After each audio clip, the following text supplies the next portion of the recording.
stop talking Global about it. TV subscribe. At first glance, it looked like some kind of mixture between a gerbil and a dragon. The way it moves, the shape of his face, even the body proportions don't seem right. Witnesses say that it appeared out of nowhere looking confused and lost, almost like it didn't belong there. As people started to record, the creature suddenly took off and jumped toward the tree. Within seconds, it was climbing higher and higher until it just disappeared. No one knows where it came from, and no one has been able to identify what it is. What's making this even more confusing is how unusual it looks like compared to anything around that area. Was it a rare animal, some kind of mutation, or something else entirely? Watch it again and let me know in the comments what you think it is. What do you think people need to be aware of the most? We are in war. There's going to be a war from water and there's going to be a war from land. We're in a hunger game. You know, one thing that the United States has always said, only the strong survive. They've been training us forever. They're waiting. They know that everybody's going to activate. They know they have reptilians over here. They know they have this creature over here living next to you. I feel like the government knows that the sleep gods is in Revelation. Everybody's going to wake up. And when they wake up, it's going to be chaos. And that's the reason why they got martial law. So I feel like people need to know that aliens do exist. People need to do their own research. That's investing in yourself to help yourself get out of this. You have to educate yourself. YouTube, the internet, that's the, like I said, the educational system right now. Easy for you to tap into it. There's no reason why you should not know anything. And it's going to take for them to take the time to really sit down and learn what's really going on. It's always start with the aliens. It's entertaining. It's so much information. Just you have to put in the work to go look. Now, isn't that a perfect way to start the compilation? One person will never know everything, but as a collective, we're going to figure it all out. Welcome to your home for non-mainstream news, the latest theories, and that hidden knowledge that they do not want us to achieve. Remember, as she said, entertainment purposes only. Do your own research, and let's talk about it down below. Let's get to it. Global TV subscribe. I'm not taking any position on this at all. I just think that it's very strange that right after Lindsey Graham goes over to Kiev and is hit with a sudden illness, passes on, that Iran puts this video out mentioning both Lindsey Graham and Laura Loomis. Just listen, just watch this.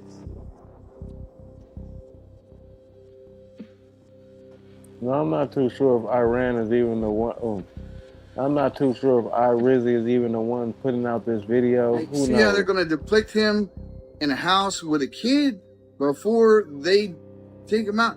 Now, like I said, I'm not taking a position on this. It's not what I believe or what I have no idea. But this is strange. There's a lot of propaganda going on at this point. Believe nothing of what you see and there it anything is. you hear. But this was some serious graphic work to put together immediately the way that they did. But guys, listen, like I said, I'm not taking a position on this. I'm not telling you I believe what they put together in the video or the message behind it. I'm not telling you that I don't. I'm not saying either way. All I'm really saying is this is wild. So you're telling me that Lindsey Graham visited a drone factory in Ukraine over the weekend that was bombed and destroyed, and then Lindsey Graham was announced deceased? So was Lindsey Graham taken out in this drone facility bombing? Because that's what it sounds like, and that's what they're not telling us. And of course, this is just for entertainment purposes only, and I know nothing, but it's very interesting timing, don't you think? This will be the last election. That's my prediction. Well, I'll say it again, man. This is the last election. I think you're right. Yeah. I think you're right. Christians, get out and vote.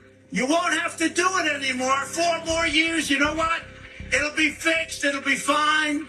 You won't have to vote anymore, my beautiful Christians. In 4 years, you don't have to vote again. We'll have it fixed so good you're not going to have to vote. In 1896, there was a book published by Ingersoll Lockwood called The Last President, which gained popularity on social media recently because of the book describing a populist leader from New York with uncanny parallels to Donald Trump's presidency. Now, where this is really strange is not necessarily in this book specifically, but in the fact that Ingersoll Lockwood wrote another book called Barron Trump's Marvelous Underground Journey, which actually was in 1893. And it was about a boy named Barron Trump. This story follows Barron Trump, who inherited a manuscript from Don, his mentor, where he's given a map, and he takes that map and he departs from Castle Trump, journeys all the way through Russia into underground worlds where he meets strange people, he discovers portals to different dimensions in time, and he basically time travels. Mafia, you know there's no such thing as coincidences.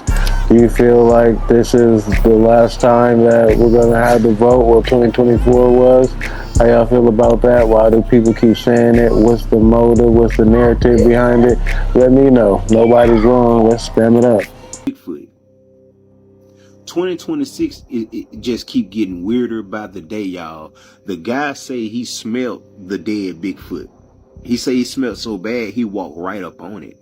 And they ran tests on the Bigfoot. And the Bigfoot had 58% Neanderthal DNA and 41% human DNA. So basically what they saying is the theory that humans evolved from monkeys, and that might have been the monkey that they was talking about. Bigfoot. Make it make sense. That might have been the species that they was talking about. Not the smaller monkeys, but Bigfoot. Yeah, and I believe they came here through portals.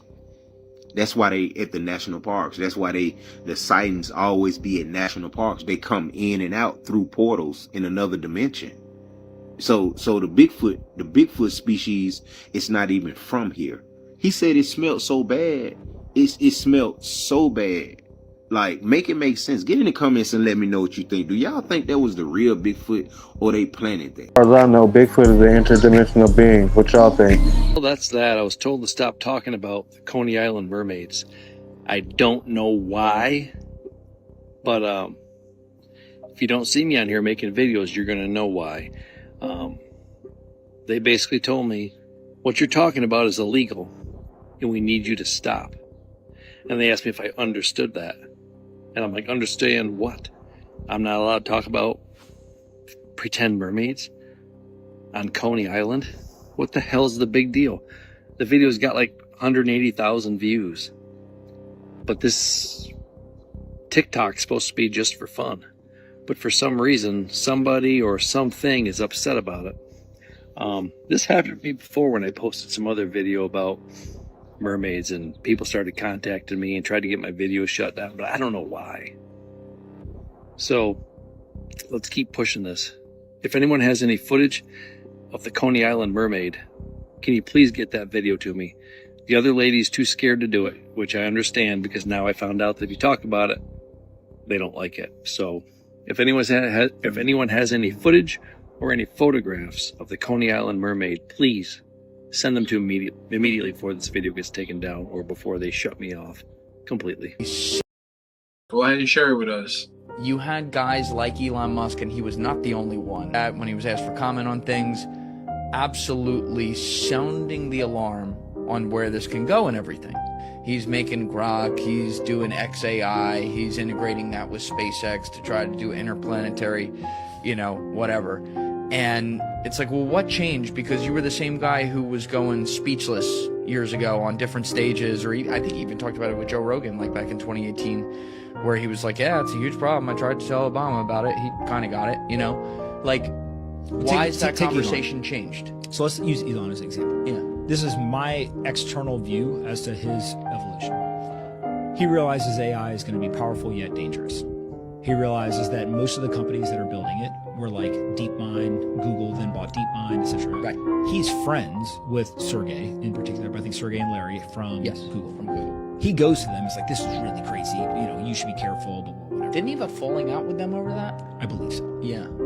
that is ultimately the start of OpenAI. Yeah. The reason why OpenAI got started, at least my understanding of it, is it was supposed to be open source artificial intelligence. It was supposed to come at it from a like ethical, safe, approach. And the reason why they made it a nonprofit and open source was there should be no economic, gain associated with it, and it should be transparently kind of auditable.